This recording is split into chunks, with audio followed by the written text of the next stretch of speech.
Hi, my name is Josh Parker and here's my five-a-side team.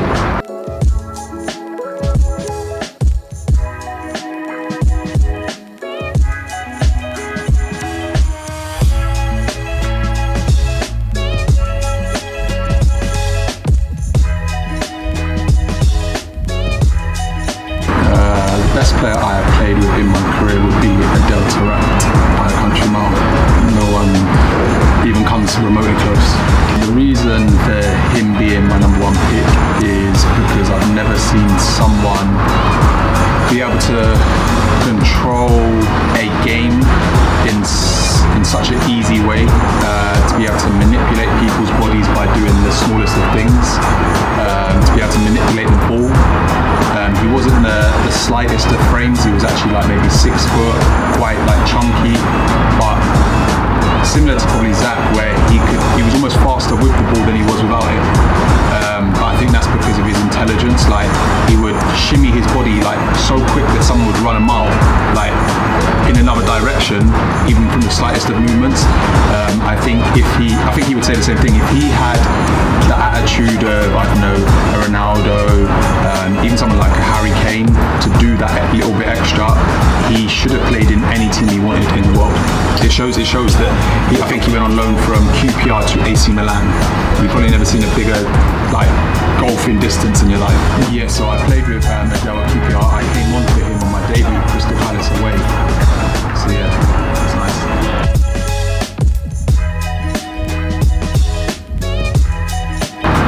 Best player I have played against. Yeah, there's some very good players that I played against, but I think I would have to say Steven Gerrard.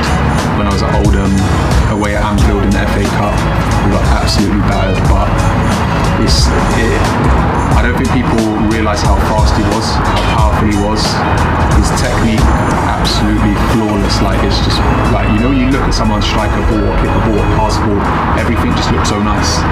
Like, it's just like so nice to watch. It's how you want football to be played. But he was a big player and he could eat up ground, like his legs and his strides. Like, you see other players and you think they're quick because they're little steps. His was like literally 2-meter strides, like galloping. So definitely Steven Gerrard. There probably was, someone probably got his shirt at the end of the game. There probably was a queue. I think I was quite young then, so like I was just kind of basking in the ambience and the magnitude of it, because the sound of the stadium, the fans, that really showed me like what a real fan base looks like. They didn't stop singing the whole game. Like, you couldn't hear yourself talk or think. So yeah, it's an experience and a half.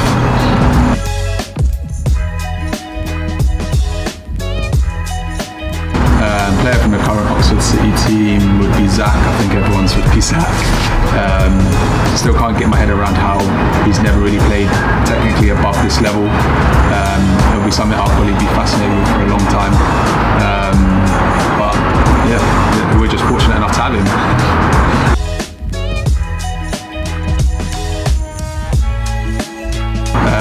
My childhood hero growing up, I had a couple, so it would have been Andy Cole, but I'm going to go with R9. I remember I used to go to a Brazilian soccer school. I had the kit, they gave us the kit as our training kit. Then a couple of years ago I went as R9 for the Christmas do. I think we'll never see a player like him ever again. For me, in my opinion, he's the best player ever. You have better goal scorers, but in terms of an all-round player and like how frightened the most elite defenders at that time and probably in history so far were scared of him, I think it just speaks volumes. If he didn't get injured, I think we'd see records that would never have been broken.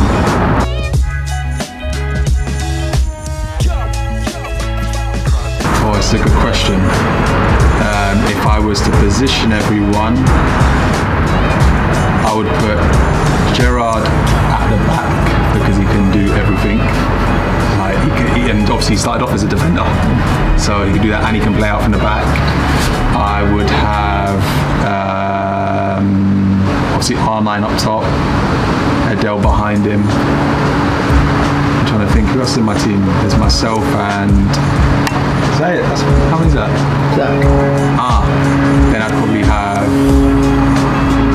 myself and Zach doing all the day. doing all the running for Adele.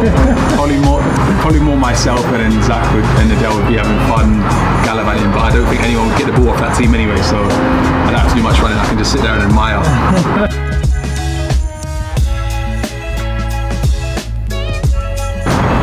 It's different. So my favourite stadium to play at would have to be Wembley, because I think it's what everyone dreams of growing up. I think it's like the pinnacle of English football. But the best stadium I've played at would be the Red Star Stadium, Americana as they call it, or Michael Stadium, just because of their history, the fans. It's just steeped in a lot of history. Like there's a lot of teams that have played there, a lot of history there. Obviously they've won the Champions League, so I was fortunate enough to play there enough times to kind of really take it all in. The trophy cabinet, the numerous flags that they've got of the teams and stuff like that. They've been there when they do the flag changeover before games, so I'm very fortunate to have been able to play there and score there. Yeah, I'm going to ask you about both then. Wembley, you've been there twice. Yep. And obviously one was in the COVID season with Wickham. Yep. Well, you've been there twice as well, actually. Yep. Talk to me about that game against Sunderland for Charlton. The game for Charlton against Sunderland, I knew the magnitude of it because everyone was talking about when they had previously played many years before in a final at Wembley. But I didn't realise how many people were going to attend. I still think, to my knowledge, that it might be the biggest playoff crowd in history. And then you fast forward to exactly 1 year later, and I count myself fortunate for this as well. I played in front of the biggest crowd in history, or one of the top two potentially, and then to fast forward later, I'm the only player to have gone from the biggest to the nothing.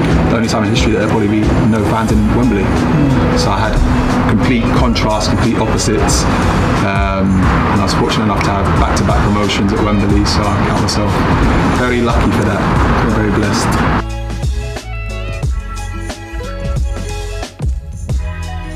The manager that had the biggest influence in my career, and to be fair, because of my inability to keep my mouth shut, I played under a lot of managers. But I would say Neil Warnock, because I've just come back from a terrible loan at AFC Wimbledon, and within maybe 3 weeks, I think I made my debut at QPR. He didn't judge me. He took me on face value and my ability, and that alone installed a lot of confidence in me. And obviously gave my debut. Like for me, I think that was my most significant game because it let me know that I've made it to some degree. Obviously, you can drop out and say you've only played one game and never played football again, but I made it to that point where I stepped in on the field as a professional footballer, and that for me was like a massive deal to say, like, you overcome so much adversity, losing loads of friends along the way in your youth team, but to actually step foot on that pitch was massive for me. What was he like as a manager? As a manager, he was very much black and white. Literally black and white, and I like that. I like to know where I stand. If you don't like me, I like to know you don't like me. I don't want you to play games with me and toy with my emotions. If you don't like me, tell me you don't like me, then I can make an adjustment based on that. But he was very much like, as much as we love football, we love our family more, we love time more, and everyone loves money more because football's a short career. So he basically came in the door and said, every game you win, Monday's off. Automatically you've got the players on side because they want more time. That means you can spend more time with your kids, you can be dad, partner, etc. He doubled the win bonuses, which means more money. More wins means more time off and more money. Like, he gets the players on side automatically, and then you want to work with him or want to work under him. Even if you're not in the squad, he makes you feel a part of it, and he's always very honest, like, and he'll tell you like his thoughts and opinions. So you have to respect him for that, and I think that's why he's been so successful, because he knows how to manage individuals, and you're an individual before you're a footballer.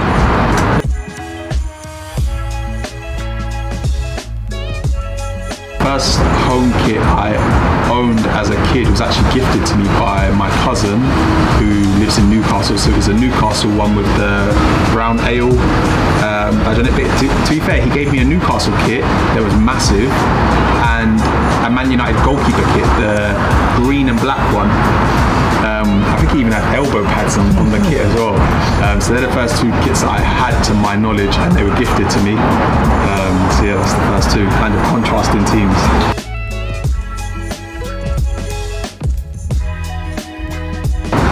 Oh God, I don't even know myself. It would have been a QPR shirt from, I think, maybe 2014, 2015. It was the Gulf Air sponsor.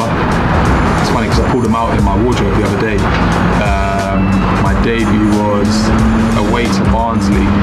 We had the blue and white one on. Still got it now. The blue and white stripes going this way. Yes, that was my first home kit.